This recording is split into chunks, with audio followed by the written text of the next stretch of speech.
Hola,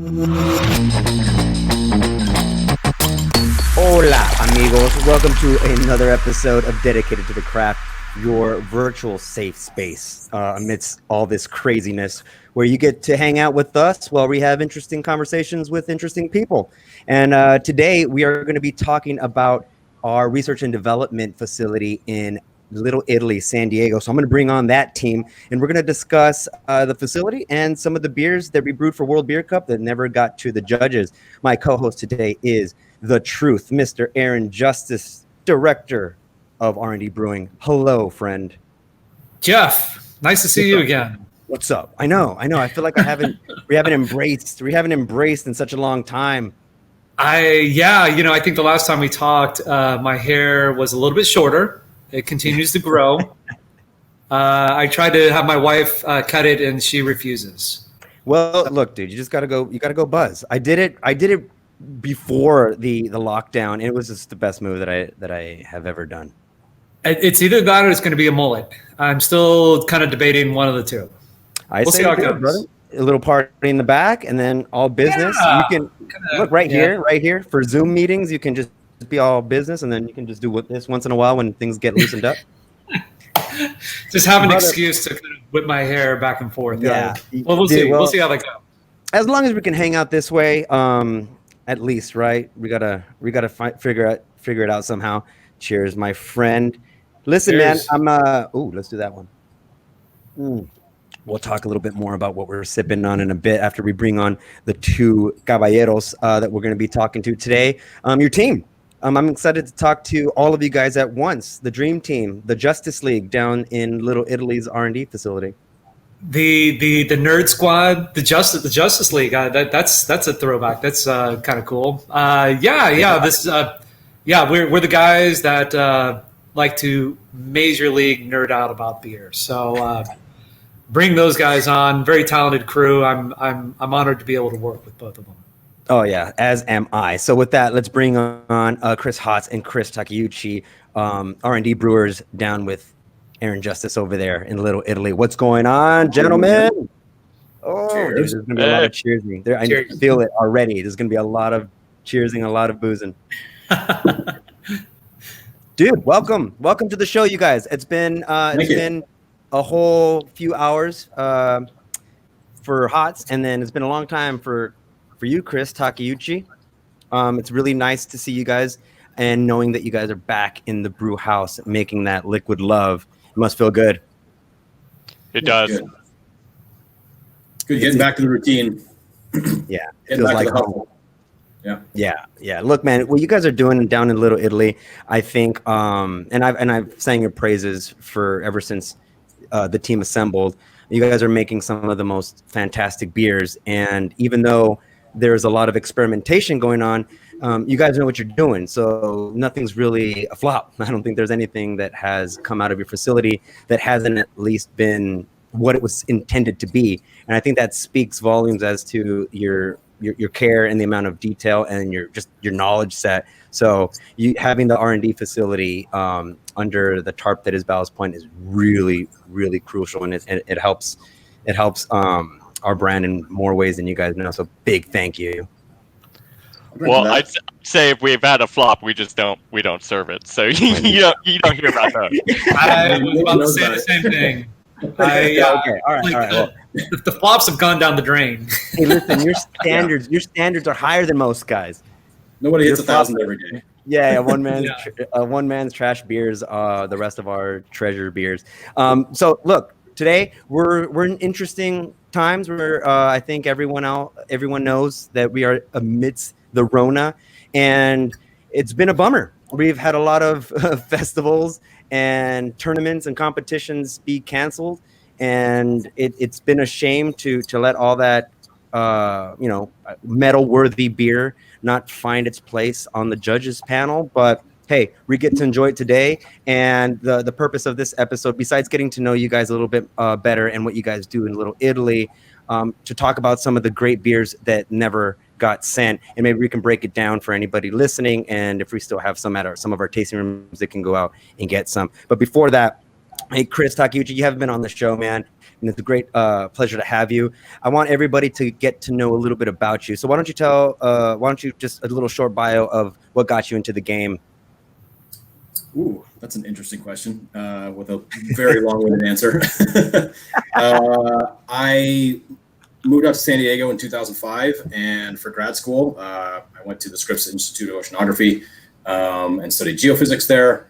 And during that time, a lot of scientists like to drink beer. We all drink a lot of beer. I basically was kind of guest writing for a blog that was basically, the goal was to drink every beer that we could possibly find. And through that, I was introduced to Jim Crute, who was the owner of Lightning Brewery out in Poway. And once I finished up my studies at Scripps, I was kind of looking for what I was trying to do and got to talking to him. And he offered me a job. So I started out cleaning kegs out in Poway and worked there for about 9 months, and then started at Ballast Point, Old Grove. Started in the cellar there doing filtration and cleaning a lot. And that was almost 6 years ago now. Dang, brother, time. Went from there to Miramar as a filter tech, and then cellar manager, and then got the job at Little Italy pretty shortly after that. By the way, Hots, congratulations on 6 years. You just passed it, right? Yeah. Oh, right. Hell yeah. 28. Yeah. Congratulations, sir. Milestone. Another milestone. That's pretty rad, my friend. That's cool little journey. It's a long and winding road. Yeah. Chris, what about, Hots, what about you, my friend? Like a lot of brewers in the industry, kind of roundabout way. I started homebrewing in 2004. In fact, my older brother forgot to buy me a birthday present, and we were driving around town. He said, "What do you want?" And I said, "I had no idea." So he drove me into a homebrew mart, and we bought a homebrew setup. And so I started homebrewing. I probably brewed a couple times a year, not a whole lot the first few years I did it. Did a short stint in chiropractic college, worked for a IT company doing web marketing and SEO stuff. But the whole time, especially once I started doing the web stuff, I worked out a warehouse and started really taking homebrewing more seriously, because I worked at a warehouse, had a lot of space, had water, had facilities. So I started homebrewing pretty much while I was working, supposedly working, and then got into competitions, won a few competitions, started taking it really more seriously. And then at one point, I just decided to apply for UC Davis to their brewing program. I knew it was about a 3-4 year waiting list, so I figured I didn't really know what I wanted to do in 3 or 4 years. So I thought, why not just apply? And then while I was on the waiting list for that, UC San Diego started their brewing program. So in fact, Chris and I were part of that first class in. I was part of the first class to graduate out of that program. Started working for Ballast Point in 2014. Actually started as an intern there in January. So I sometimes consider January my anniversary, but technically April 28th was my 6-year full-time paid employee anniversary. And I started in the quality department. Worked with you and Aaron and Chris at Scripps Ranch. Did that until 2016, and then when Nate went to Epig, that opened up a position at Little Italy. So I moved over as an R&D brewer in 2016. Filled in for Nate when he left. Hell yeah. That is quite the journey as well, my friend. And now the three of you are making the finest liquid in the finest city, and you guys do it really well. You know what's funny? I meet a lot of successful brewers, and they have the best brewers have somewhat of an affinity to just meticulousness, I guess you could say. They're very they pay attention to the details. And I don't know about what you guys think, but in my world, I feel like that's what separates good beer from great beer. It's the attention to the details. And Little Italy is very much a facility that pays attention to the details. Can you guys speak a little bit about how Little Italy differs from, let's say, a big brewery or macro brewery in that sense, besides having fun and brewing cool styles? I can take that. I'll start just real fast, and then you guys can just kind of chime in with all your other things. But let's just start with barley, base malt. We will sit there and pull in every single base malt possible, just to see what the flavor is and also how it performs on the brew house. You really don't know until you try every ingredient. So we just pull in a pallet of base malt, we brew with it for a month and see how it goes. And a lot of breweries just can't do that. So that's one aspect. I'll let the other guys chime in with other things, because being an R&D brewery does allow a lot of flexibility. And when we say R&D, I guess we should put things into perspective. The R&D facility at Little Italy is 5 barrels. So 1 barrel being 31 gallons. Not many 5-barrel brew houses in San Diego. Comparatively, the small brew house that we have at Miramar, main production facility, is 150 barrels. So I guess we should also start with that, just a sense of scale. It's a very small but efficient brew house that we have at Little Italy. So it's kind of the dream machine that we call it.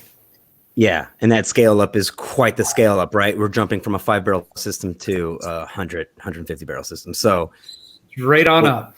Yeah. It's and like Chris Takeuchi, you know, I worked with you on the cellar. We worked at Scripps Ranch. We all worked at Scripps Ranch, but we worked on the brew on the cellar side. And so you got that real kind of shock in a good way into you know, like you got thrown into a fun factory, but you were at the same time we were all still trying to figure it out and find its nuances and figure out, you know, this and that. How was it for you jumping from what was a high pace, just cranking out barrels by the day brewery at Scripps Ranch to jumping on a 5-barrel system down at Little Italy when you first started? I would say there was a lot of shocks kind of all encapsulated in that period between when I started at Scripps and when I went down to Little Italy, because I would include Miramar in that, where the scale was kind of bouncing around, the pace was all over the place. But I would say the most important thing that I learned is, like, you know, you have when you're a cellarman at a major brewery, you have, you know, a half dozen tasks that you need to master and get really fast at them and do them accurately.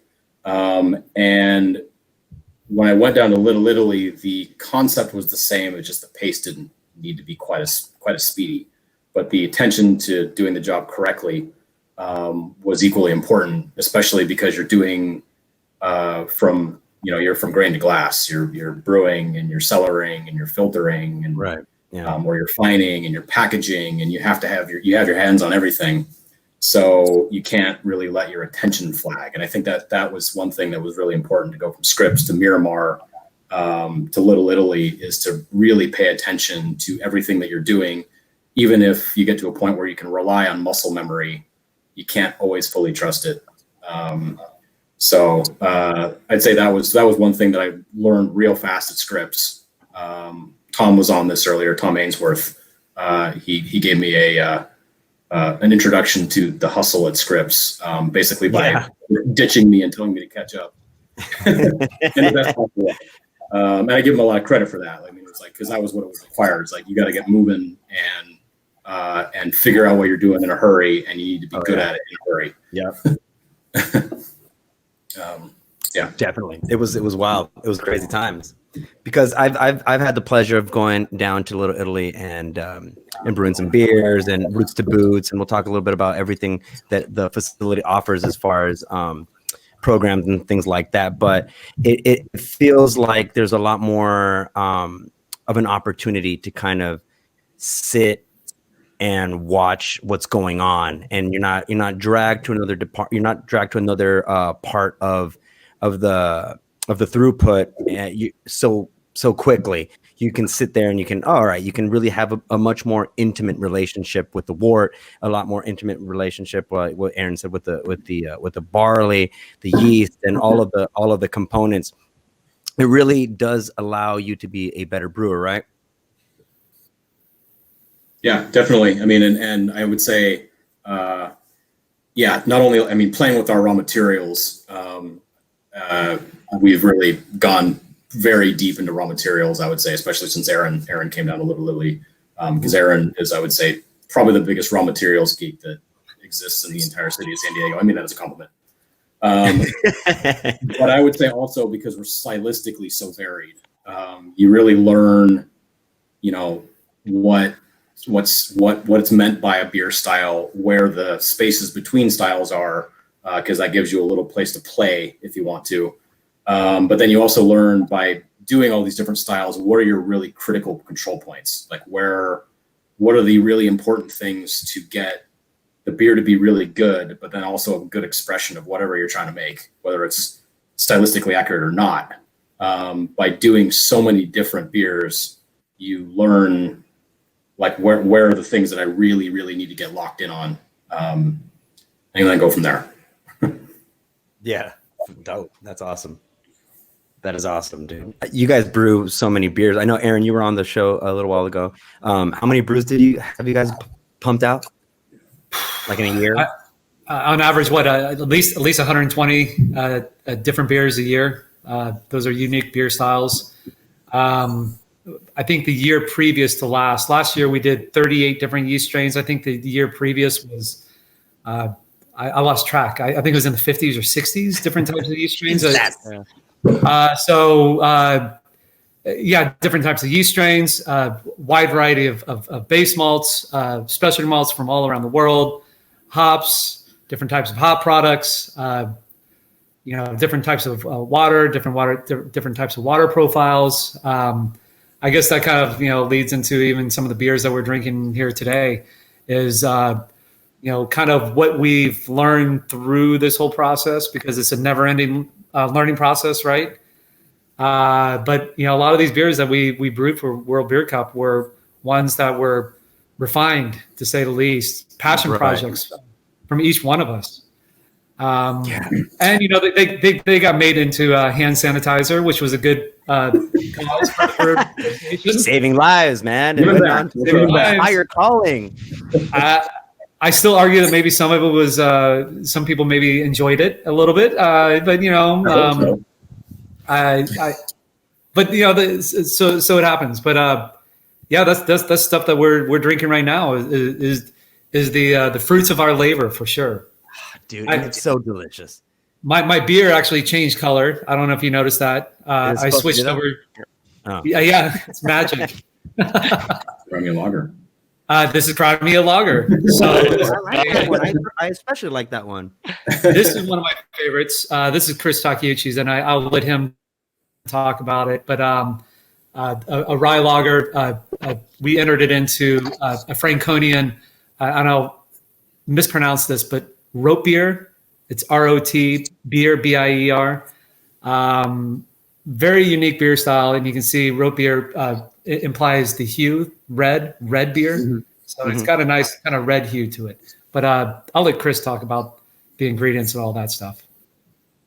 It's a great beer. One thing I'm going to do is I'm going to pass that one right to Jeff because this beer actually grew out of our Roots to Boots program. Have you talked about Roots to Boots on this at all? We have, yeah. We've touched on it, but this is the episode to tell everybody listening what really the nuts and bolts of the program. Oh, nice. Why don't you tell everybody what the Roots to Boots program actually is? Okay, so Roots to Boots is our employee brewing program that we have at Little Italy. Where our employees, regardless of what department you're in, you could be at brewing at Miramar, or it can be in accounting or legal or packaging or the kitchen or retail or anything. We'll put together teams of 5. Sometimes it's by location, sometimes it's not.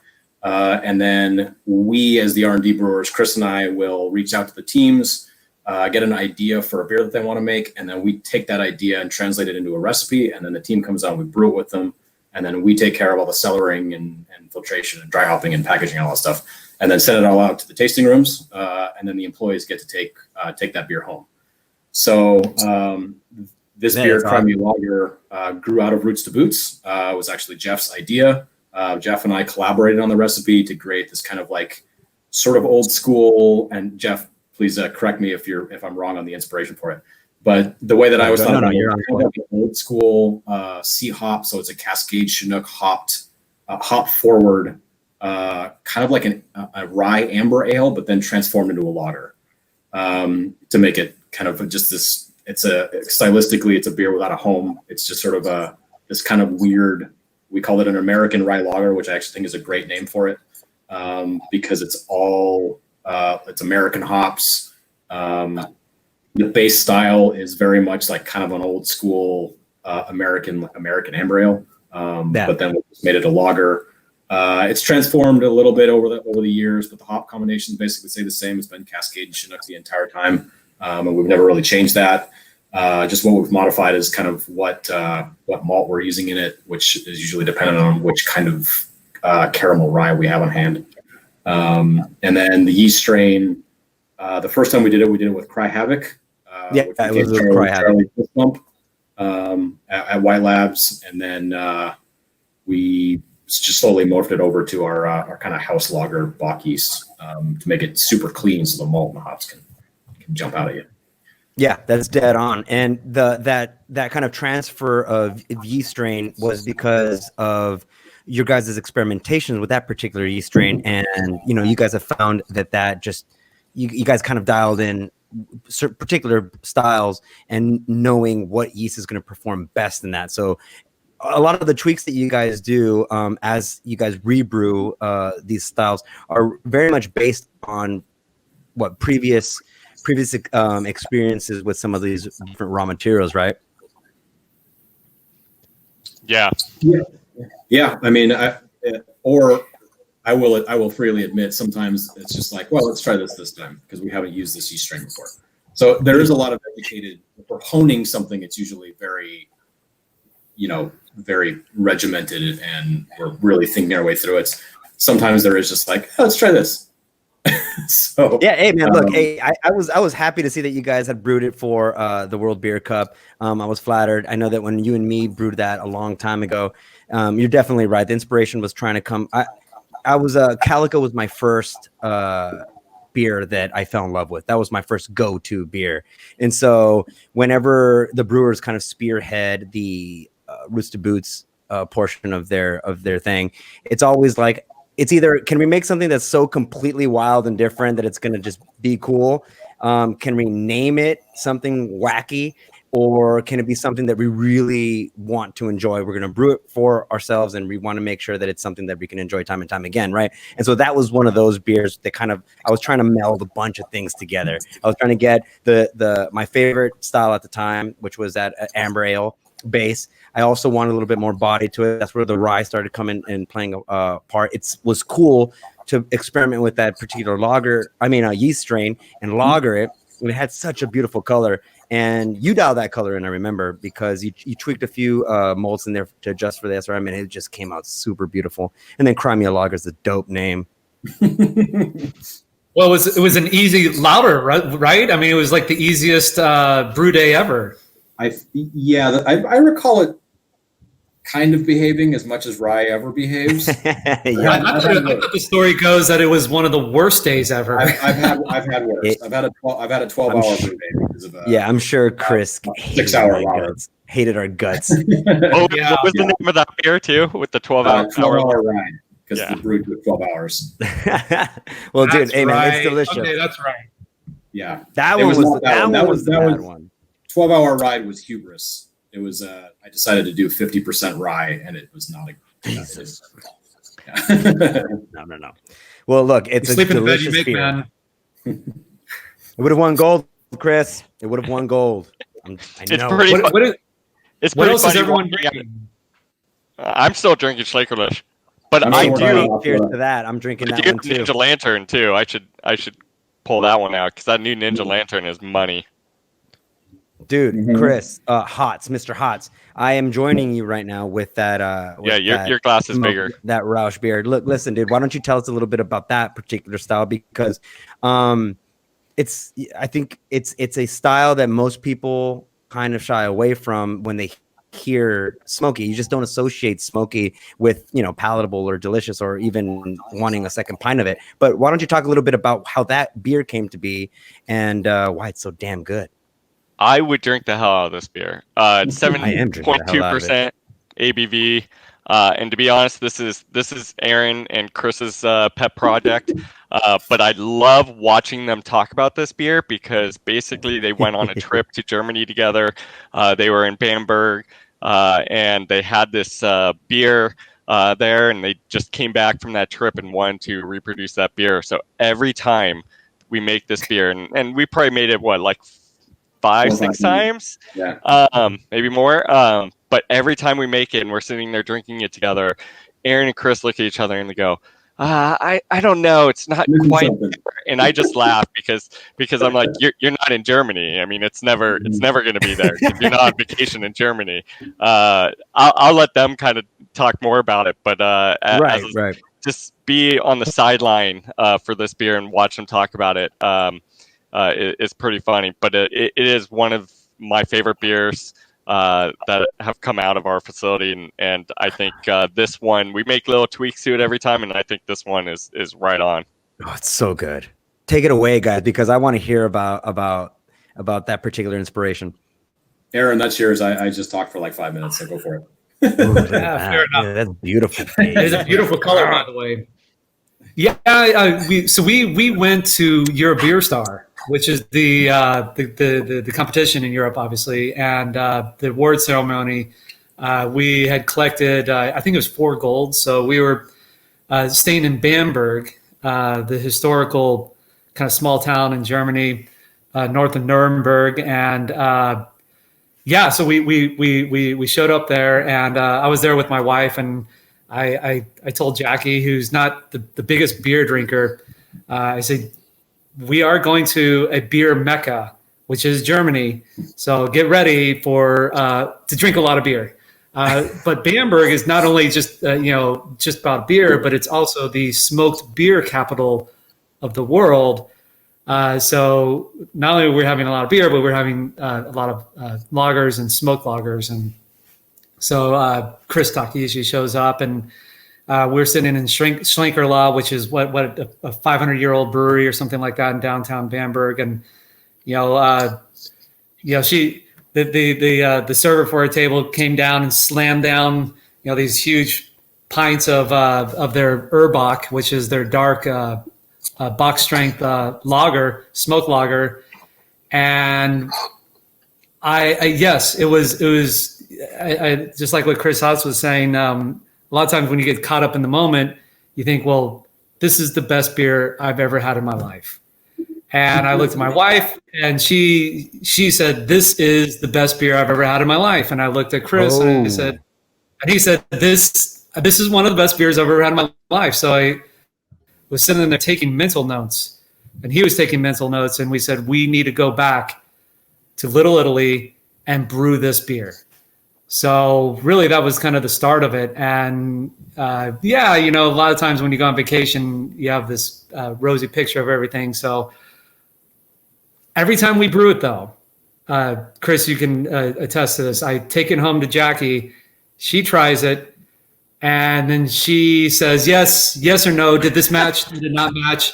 And then I come back and I tell Chris, it passed the Jackie test. So she signs off on it. This last one was the closest one. And it was the body that we're drinking now. Yeah, one that you're drinking right now. Mainly because we kept trying to get the body correct, because it was very full beer, and surprisingly not smoky, but smoky enough. It's there. Chris, feel free to add anything that I'm missing, but it is a passion. Yeah, project. I mean, I guess it's a very romantic beer story for us, where we were really lucky to be able to go to Nuremberg for Euro Beer Star, and Aaron had the very brilliant idea of staying in Bamberg, kind going to the traditional home of any beer style where they take it so passionately. Right. And you can tell when you go to the tap rooms for these places that, it's a gathering place for people, which, as Chris was saying, this is like kind of adding to the picture of how you enjoy a beer, which is why you nitpick the hell out of it when you try to make it, because you can't really compete with that. But for my part, I mean, I rolled in to Bamberg. It was probably 6-7 o'clock at night, and I was just jet lagged because flying from San Diego to Chicago to, I think, London, and then to Munich, and then taking a train, and it's just one of those really long travel days, and didn't know really what was going on because suddenly I'm in Germany and it's night, and checked into my hotel and texted Aaron. I'm like, "Where are you guys?" And they're like, "We're at Schlenkele." So I pull it up on my phone, and it was like 2 blocks away, like around the corner. I'm like, okay, I'm still awake enough that I can find my way there, and go over there, and it's just this picturesque. The tasting room's been there, as Aaron said, it's been for over 500 years. They have beams in there that I think that the main beam of the building's from like the 11th century. So the building's been there for ages, much less the tasting room. And as Aaron said, like, you sit down and there's a beer in front of you. And you said when we first started talking about this beer, smoke beers are a hard style to for a lot of people to kind of get a hold of. You got to have it with food. Yeah. And the brilliance of this beer, the actual Schlenkerla. I'm not saying this about our beer. Our beer is a shade of the real thing, but it's a very an homage. shade. Yeah. Pairing it with traditional Franconian Schweinhaxe and pickled cabbage and the dumplings, with fried pork. I mean, you could put this beer next to a plate of carnitas and you'd be in heaven, because it provides some condiment. It's giving you smoke when you haven't actually added smoke to the dish that you're eating. So it's the perfect food pairing beer if you just give it a chance. And then suddenly you'll find this beer's just delicious, and you just start hammering. And that's my memory of that beer is sitting down just jet lagged and getting a gigantic pork knuckle that was deep fried and having like 5 of those Urbox. Yeah. What I remember is the second one was the best beer that I ever had, because the first one I basically just hammered people down on an airplane. I don't remember the first one, but the second one was Well, what's funny? We had Edwin Real on the podcast not too long ago. He started eating and drinking in San Diego, so we were kind of talking about pairings and stuff like that.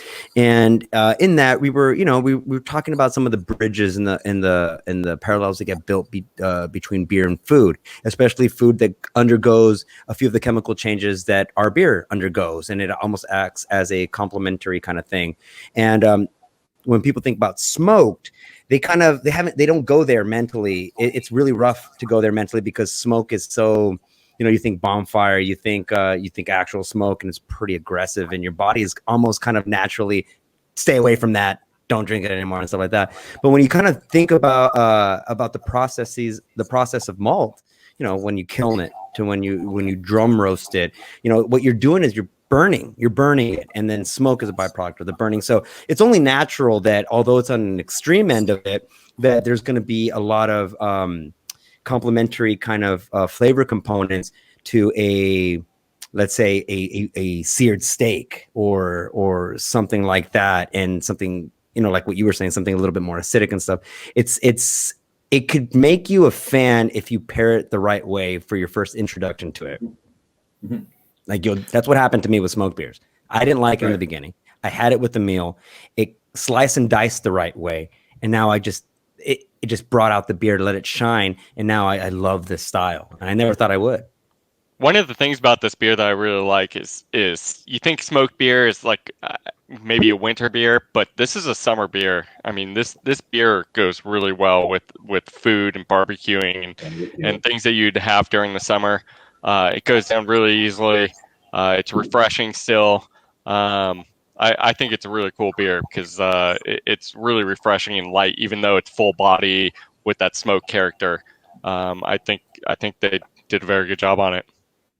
Yeah, yeah. And before we move on to the next beer on our list, for any homebrewers that are listening, screaming at their headphones, going like, I've been trying to brew this beer. I've been smoking my own malts. I just can't figure it out. I can't get it right. What is something that anybody trying a Rauch beer or a smoked beer style needs to be wary of when introducing some of these smoked malts?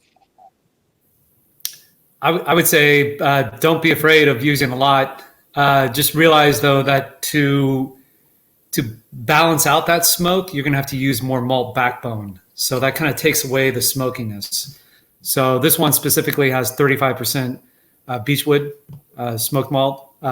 In fact, we use all malt from Weyermann on this one. So Weyermann is based in Bamberg or Bamberg, however you want to pronounce it. So all Weyermann malt, it has the base malt is Munich, which is robust. It has Cara Munich, Melnoiden, and a splash of Carafa, which is like dark roasted coffee. Am I missing anything else? I think that's about it. But really, just don't be afraid to use a lot of it. It depends on also what kind of smoked malt you use. If you use, for instance, Breeze Cherrywood smoked malt, it's more intense. And the fresher the malt is, if you're not shipping it from Germany, it's going to be smokier. So if it's super fresh, you're going to have to open up the bag and smell it and think, okay, we're going to use more, we're going to use less. So that's my advice with smoked beers for sure. I know a home brewer that brews a style too with a tad bit of peat smoked malt. Not a lot, just enough to kind of make you take a second guess to it, and I really like that as well. Awesome. Yeah, and I would say making sure that you're using as Aaron said, you got to provide body. So use a Munich based malt, or at the very least, like if you want to use pale or Vienna malt, but you got to beef it up on the base malt side. It's not so much about using more specialty malt. It's get the base malt something pretty heavyweight, because you don't want a smoked beer to be thin. And if you use like too much of a really simple base malt, the body's just not going to keep up. And then also, make a good decision about what smoke malt you're using, because the beechwood, most of the German smoke malt, like the beechwood smoked or the oak smoked wheat from Weyermann, they're very gentle. They're not like this big, like acrid ashtray bomb. I found a lot of times like people will use mesquite, and it's kind of acrid and it kind of just tastes like ash. Yeah. And I'm not saying I've used all mesquite smoke malt, but I have not had a beer with it that I've been like, okay, this is well balanced, because the smoke goes so far out in front. The good thing about the Weyermann beech smoke malt, it's a Vienna malt. I mean, it's basically already a slightly bigger base malt on its own. So it's not like a two-row that's just doused with smoke. So that malt on its own is already giving you body. So it's if you use, it's just like using barbecue. If you do or making barbecue, if you smoke your own pork shoulder or ribs and you use the wrong wood, it just makes it acrid. So right. Yeah, it's a balancing act. Good, man. Well, you guys definitely figured it out. This is delicious. And I mean, in all honesty, I know it's an homage, but geez, it's definitely up there. Don't say that to a German. You can tell how much Aaron and I love this beer because we won't shut up about it. Yeah, I know. Well, look, man, good, and you shouldn't, and it really is a beautiful introductory to anybody that's a little hesitant to dive into that style. So if you're out there and you can get your hands on either this or the style itself, I mean, the watermark that is Schrenkler, then try it and do yourself a favor and pair it with something. It will bring out the beer. Takeuchi, what are you drinking? Air. Nothing. Yes. So next. Hell yeah, you. I came prepared. I got a cooler. So now. Oh, what do you got? What do you got there? The Dortmunder Export. Yeah. I love that. I love that particular style because you guys are renowned for messing with your water profiles, and a lot of the research that gets done at your facility that doesn't necessarily get done at other breweries, and it's just constraints, and we have the luxury of doing it, is tweaking water in so many different ways. Ooh, look at that pour too. You asked earlier about the difference between you asked earlier about the difference between production brewing and kind of what we do, and production brewery is all about efficiency, and what we do is exploration. We really get to play around with all the ingredients, whether it's malt, hops, yeast, and water specifically. We get to play around with a lot, and I think this one was an eye-opener for me, maybe for you guys too. But what we did to the water really changed the character of this beer, specifically from what the raw ingredients would have provided. Yeah, definitely. What did you guys do to the water? We made it harder. We added a lot of calcium sulfate, calcium chloride, baking soda, I believe. Anything else? Magnesium, high salinity. Yeah. Pretty much every salt that we have. Yeah, good. And a lot of these experiments and a lot of the styles, I mean, for anybody listening that doesn't necessarily know where some of these names are coming from, they're regions, and the sometimes the thing that differentiates the beer is the water profile of that particular region, and the mineral composition that accentuates let's say a hop profile, or the bitterness of that hop, or the malt backbone. It's tweaking water is pretty crucial, in the sense that when you're trying to replicate an iconic style, that's what you need to do, right?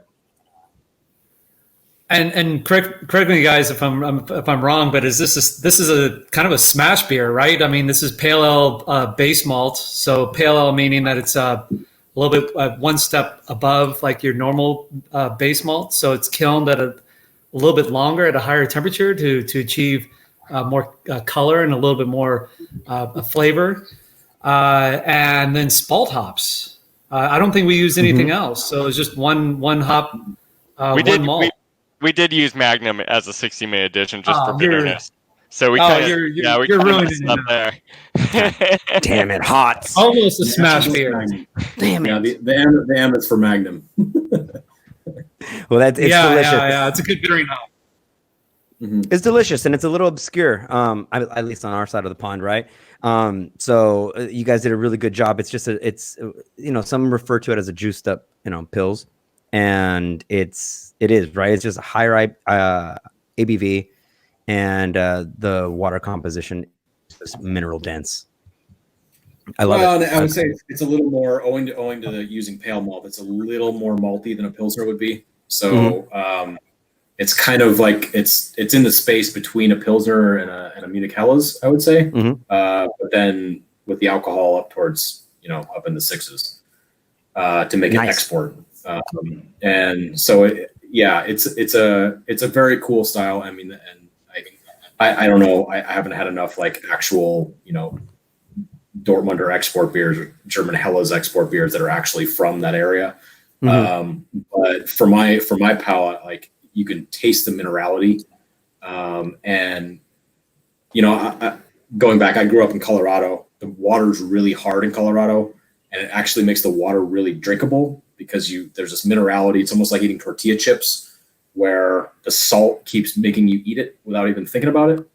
And I found, like, this beer has the same thing, and anything like that's got minerality, that's got a salt to it. And when I'm saying salt for brewing, is obviously it's not sodium chloride unless you actually add that. It's more, calcium chloride, calcium sulfate, magnesium sulfate, all those other salts. But it gives you an impression of minerality and salt that, to me, makes me keep drinking it without even thinking about it. Good in a trick. very cool Nice trick. Yeah. And the spalt hops are really like lemon zest, citrusy. So really cool hop as well. So we've been kind of playing around with that in lagers. In fact, our Japanese lager has spalt hops along with Pacifica. And that one, to me, it tastes like Sprite. It's really awesome. It's not my beer that I developed, but I'm a huge fan of it that we just brewed. And, did we enter it? Was that? Did we enter that one? We did not enter it. Oh, yeah. It'll be in the tasting rooms relatively soon. Ooh. It will be. So keep an eye out for it because it is an excellent lager. Primo, brother. Primo. I absolutely love that beer. It just flew off the taps when you guys when we tapped it. This one's pretty awesome. We just filtered it on Sunday, and it's in a bright tank right now. And we us three have had it, and like Aaron said, it's kind of like a Sprite or Squirt, or it's really delicious, and it really brings out what the spalt hop can contribute to a beer. And Pacifica, being from the Southern Hemisphere, is kind of orange zesty, maybe a hint of like vanilla, so kind of candied orange. So you combine that, it just makes a really refreshing lager. Keep an eye out for that one. Dang, pair that with a poke bowl. That would be absolutely wonderful. That'd be great. I'm gonna do that as soon as it gets tapped. I'm rushing over. That was another Roots to Boost beer too. So shout out to Dan Engem, over at PBL House. Yeah. Dan Engem. Yeah, that was his original recipe. Also has undergone a couple of tweaks. But that one's another one we've kind of had in our quiver for going on 4 years now that we've been kind of modifying. That's awesome. To kind of hone it in. That's awesome. Representing. My beer changed again. I know. I was gonna say, dude, that's the fourth time. Hey, every time you hold it up, I'm gonna hold it up, and that's gonna spawn a cheers. I'm pouring halvesies so that we can kind of move along, so you don't think that I'm just an incredible lush. What is that? It looks beautiful. It's orange juice. No, it's our hazy. It's La Colina. This was also into World Beer Cup. This is another style of beer that we are passionate about at Little Italy. So we brew a wide variety of hazy beers. So if you go to our tasting rooms and you have a hazy beer, more than likely it's either brewed at Little Italy or at Long Beach. But this one we found with our hazies, a couple things. The hops need to go in during fermentation. So we add hops to the fermenter and then move our wort from the brew house onto those hops prior to fermentation. So there's that big thing, but also what we've learned through at least the years that we brewed this, spelt, which is kind of a version of wheat malt. We use spelt and we use malted wheat in it at a very specific ratio to get that haze. The haze doesn't come from yeast at all. The haze comes from the proteins in that wheat and spelt binding together with hop compounds, and that produces that haze. And that's why it looks like orange juice. The ones that we brew at Little Italy, we prefer to be very dry. So they're not going to be overly sweet. They're going to be drinkable. But this one also is moving fast through our tasting rooms. In fact, I think it's still on tap at Little Italy, but it's gone at Miramar. Maybe. Yeah. That was on for IPA day, right? Yeah, it was. We've done version. Yeah. Okay. Yeah. And I remember that they were all just phenomenal, and there was a few, and I think that was one of them that was. It was just flying. It was flying because it's such a uniform haze, and the fact of the matter is that not all hazies are created equal, and you're not getting your haze from the same source. And we call it permanent haze, and even though it's not permanent haze, Aaron, can you define what permanent haze actually means? Yes. So not to get too sciencey, but please, you have man, get as science as you want. You have proteins, right? And hops have polyphenols, also called like tannins, but you have polyphenols, and these protein polyphenols bind together. And that bond can be weak. That hydrogen bond can be weak, and sometimes it'll break apart and then rebind and break apart. So that's actually chill haze, where if it warms up, that bond breaks apart and it becomes less hazy. But this one, we're trying to go for permanent haze, where that polyphenol protein bond is really strong. So we've aged our hazies in our cold box for over a year. And the beer that's in there is still hazy. So we were kind of playing around with how long will this haze last? Will it settle? And we found that if there was too much yeast left over, the yeast would settle and it would take the haze out of solution and it would clear the beer out. We found that if you use too much wheat, it also does kind of the same thing where the proteins kind of pull everything out and clear the beer. So this was a lot of trial and error. We had to choose the right yeast strain. We tried different types of yeast strains, and certain ones just are almost perfumey with their tropical fruit. So we kind of settled on Irish ale yeast from White Labs. I think the two Chris's can talk about the hops in this beer. But we kind of played around with different types of hop combinations to really enhance that juicy, fruity character in it as well. The hops in this one are Mosaic, Cashmere, and Galaxy. Awesome. Yeah. Those are kind of our favorites right now. They definitely they create just kind of a tropical fruit, apricot, pineapple thing going on. Just really delicious. And I think what I like about this beer is a lot of hazies. I can't drink a full, more than one pint of. They kind of fill you up. I think it's kind of oats. I don't know for sure, but oats for me kind of fill me up. But this beer goes down like a regular IPA with that haziness, but still dry. Goes down easily. Awesome, brother. Awesome. Hey, look, you guys brewed a lot of World Beer Cup beers and that were not able to be submitted. So before we start wrapping up, because we don't got too much time left, is there one particular beer that maybe we didn't talk about that is that you guys are particularly proud of? That you guys went, damn, hell yeah. I mean, besides we haven't talked about Barometer Rice yet. I've heard a lot of commotion about Barometer Rice. So let's talk about Barometer Rice, and then we are going to wrap it up. So Barometer Rise is a Baltic porter that that Hudson and I have been working on for a while. So we've had a long-standing, one of the most brewed recipes literally for a very long time was Barometer Drop, which is a Baltic porter that Colby came up with the original recipe, and then Nate Stevens, who's now the principal brewer at Ebbig, kind of tweaked and modified, and it's a killer beer.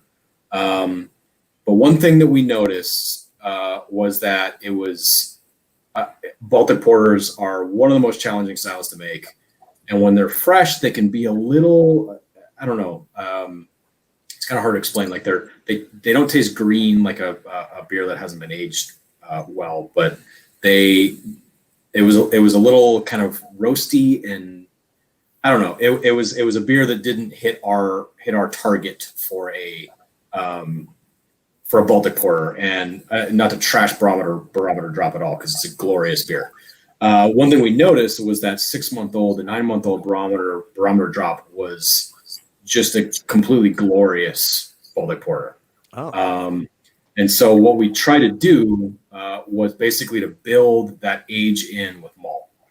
So we took the recipe and modified it and basically just blew out the middle of it with crystal malt, and mostly English crystal malt, because they're really punchy and they give you a lot of heft and a lot of flavor in smaller proportions. And so we just started layering in all these crystal malts. So it's a really, really complicated recipe, probably more so than it really needs to be.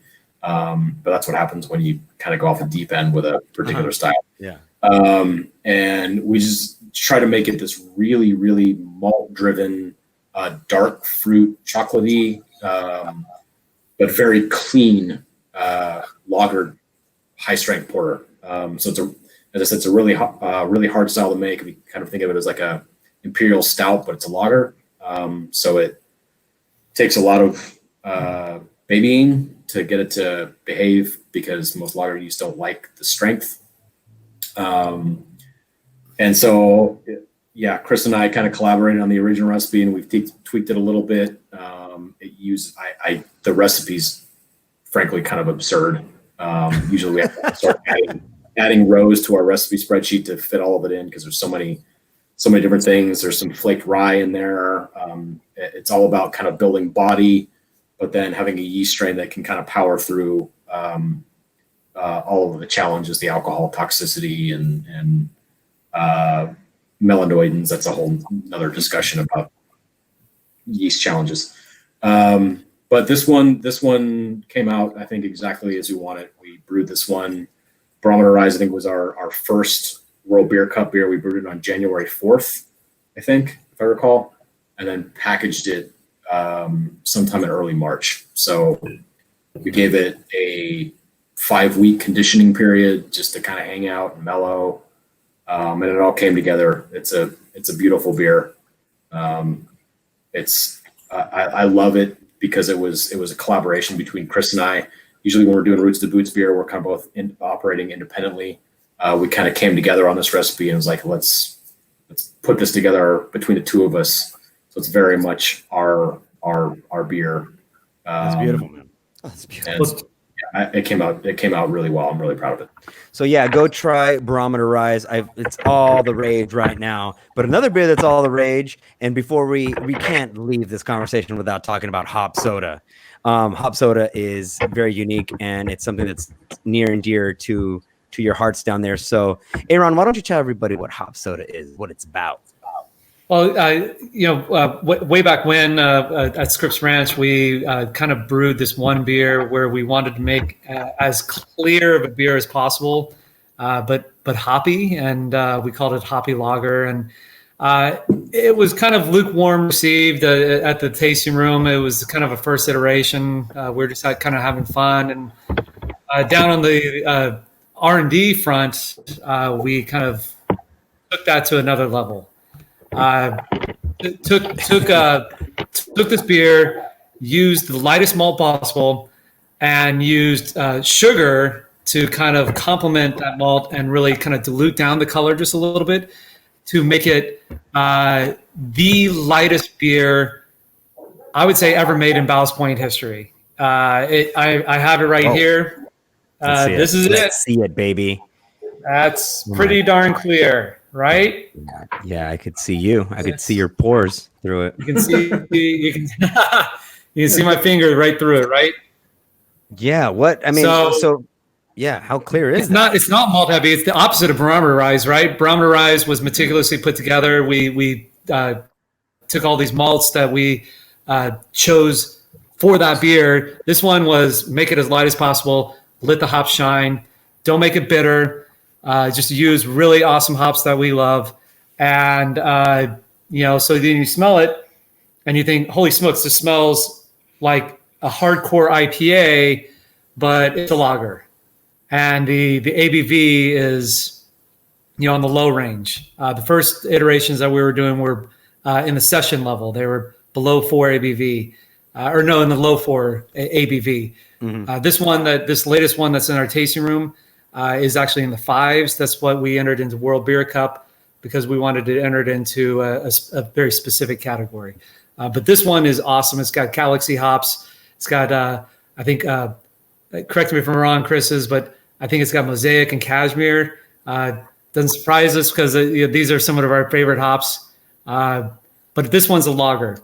And something like this might eventually be something that we may move to our main production facility. So, what? You're hearing it here first, or what? Jesus, breaking news! Breaking news, because it is. It's people. It's all about brewing beer that we like to drink, right? And I like drinking this, and so do people in our tasting rooms, and that's kind of what R&D is all about. Is I can brew beer that only I like, but it's like, do the two Chris's like it?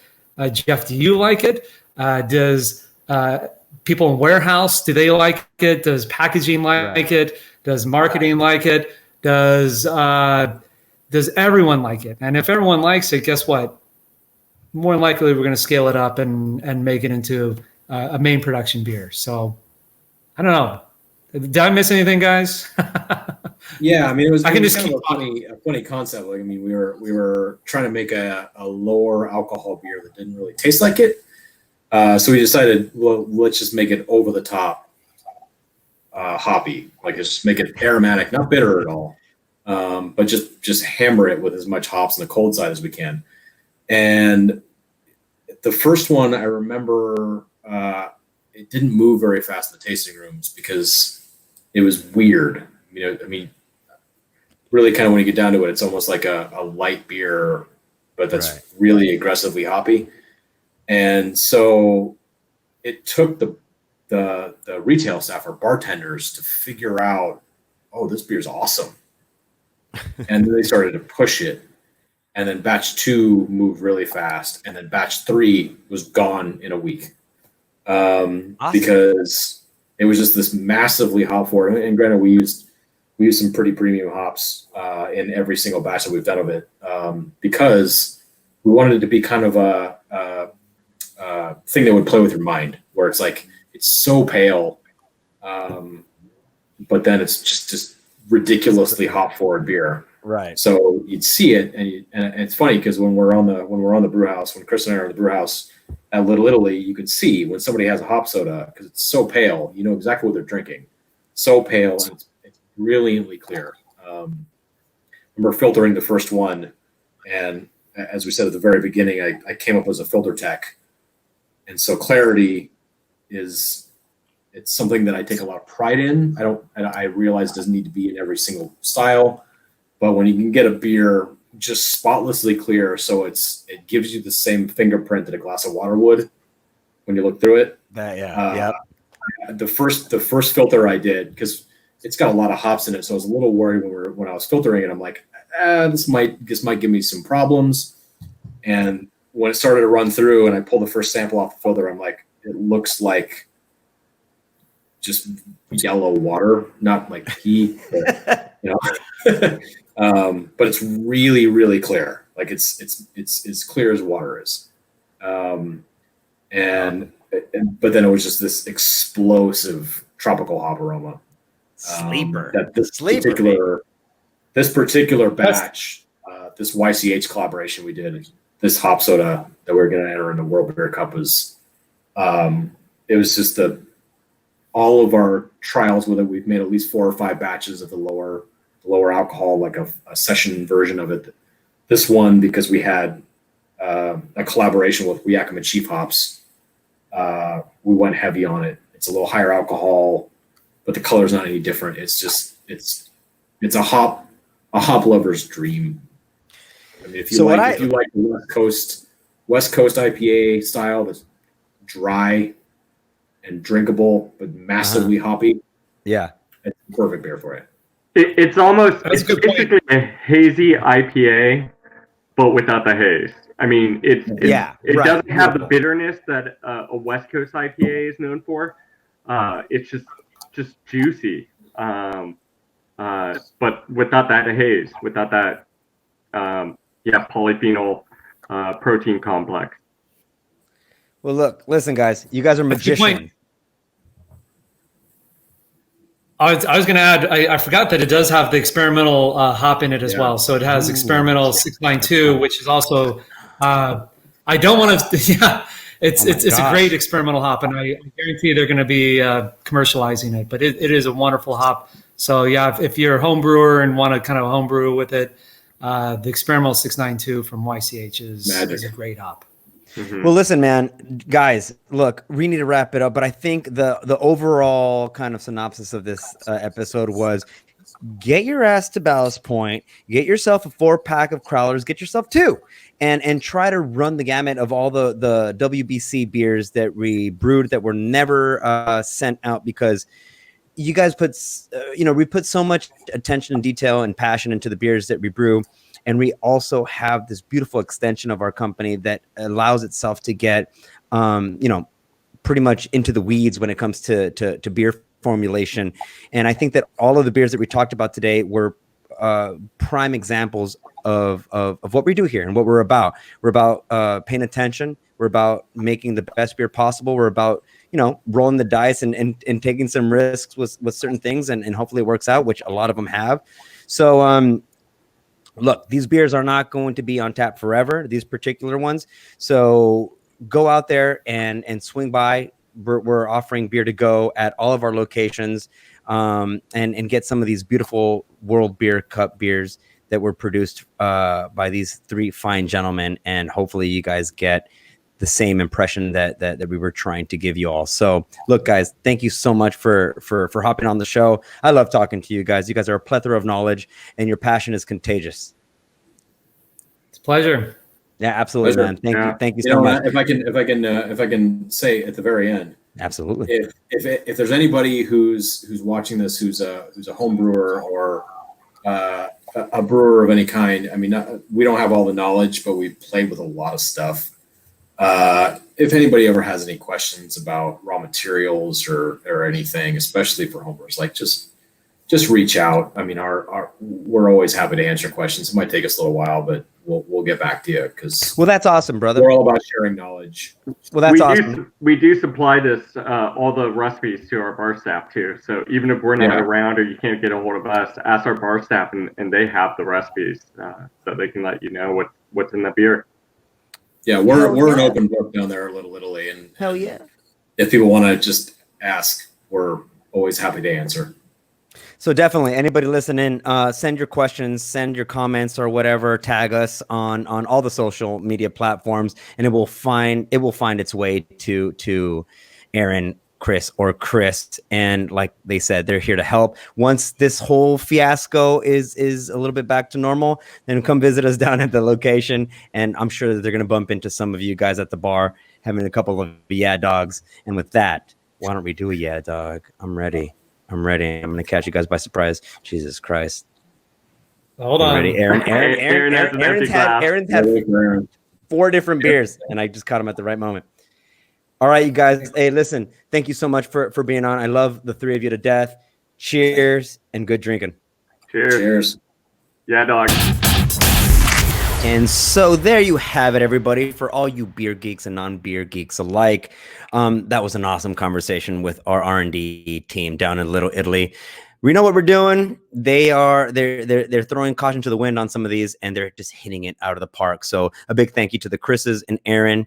Thanks for tuning in, you guys. Follow us on the social medias, and go ahead and give us a like or subscription. We're on iTunes. We are on Spotify, and you can watch it on YouTube. So thanks a lot. Until next time. Cheers.